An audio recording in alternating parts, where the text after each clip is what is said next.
there, folks. It's been a long time, no see. This is Curtis. I'm back at you for another episode of Kurt's Corner.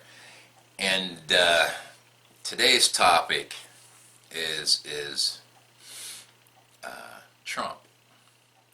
Donald J. Trump, the trash man of the world.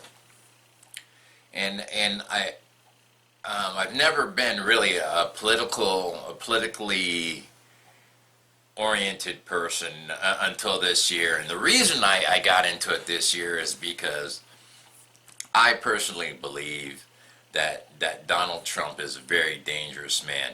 And I don't mean dangerous as in powerful or dangerous as in smart or dangerous as in any of that stuff. I mean dangerous as in dangerously stupid. Or maybe he's smart. It depends on how you look at it. I heard a rumor a long time ago, roughly 9 or 10 months ago, that Donald Trump was sitting around bored and he was going to run for president to see what would happen.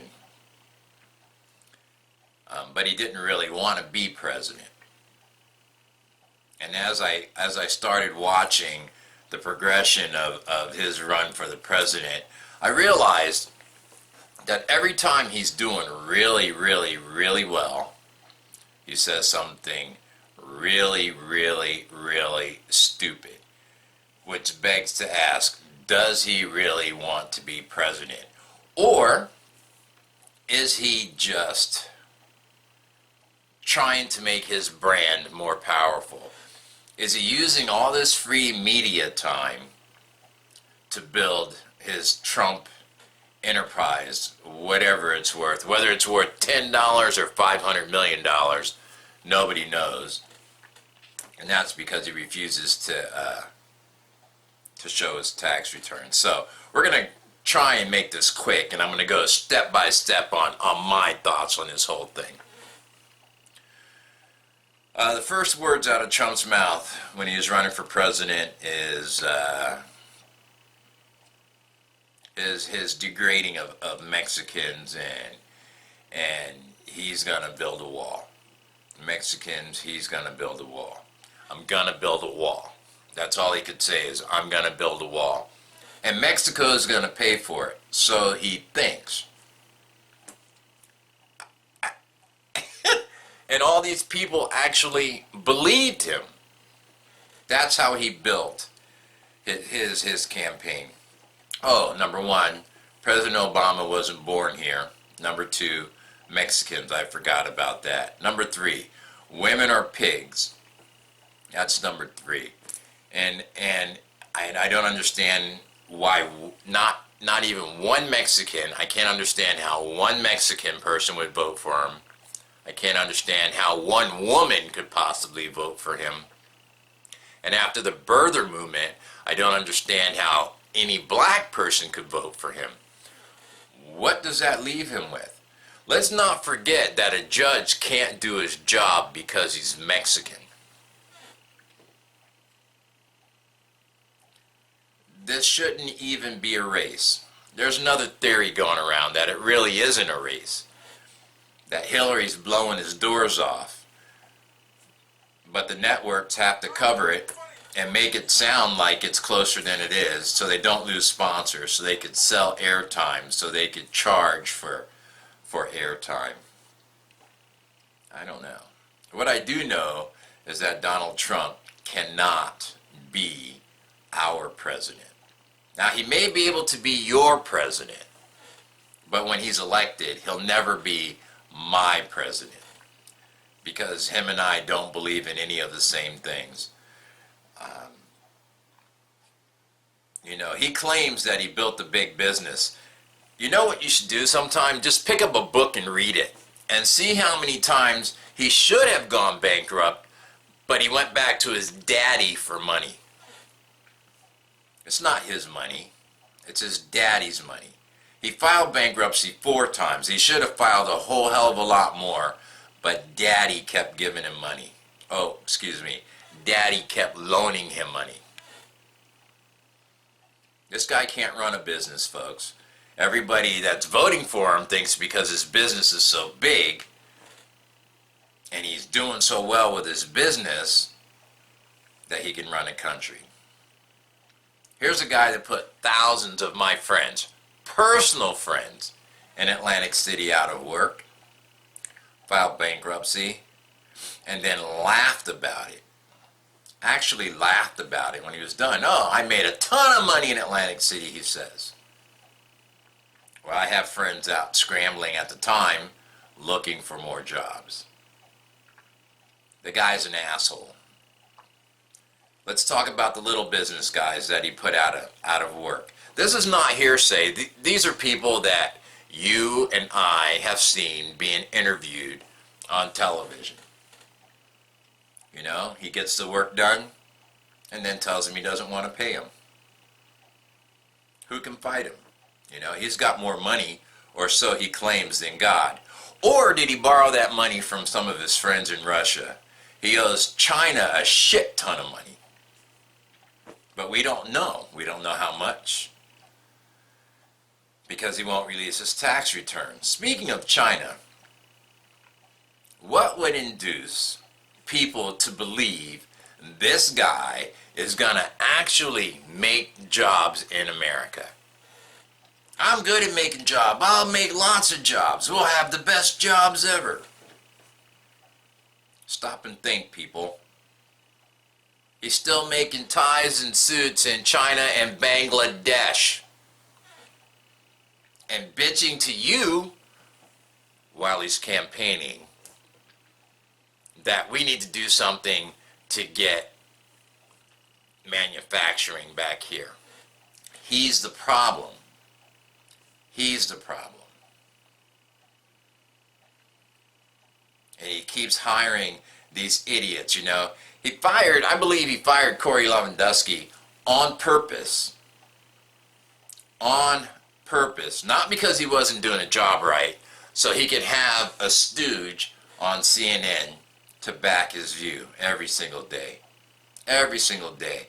I'll be willing to bet you money if Donald said, "Wipe my ass," Corey wouldn't even use a towel. He'd do it with his bare hand. I don't get how all these people kiss his ass.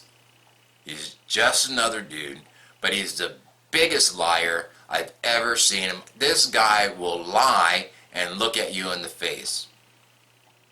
Now, there's so much in my head going on about this Trump thing. I need to ask one last question.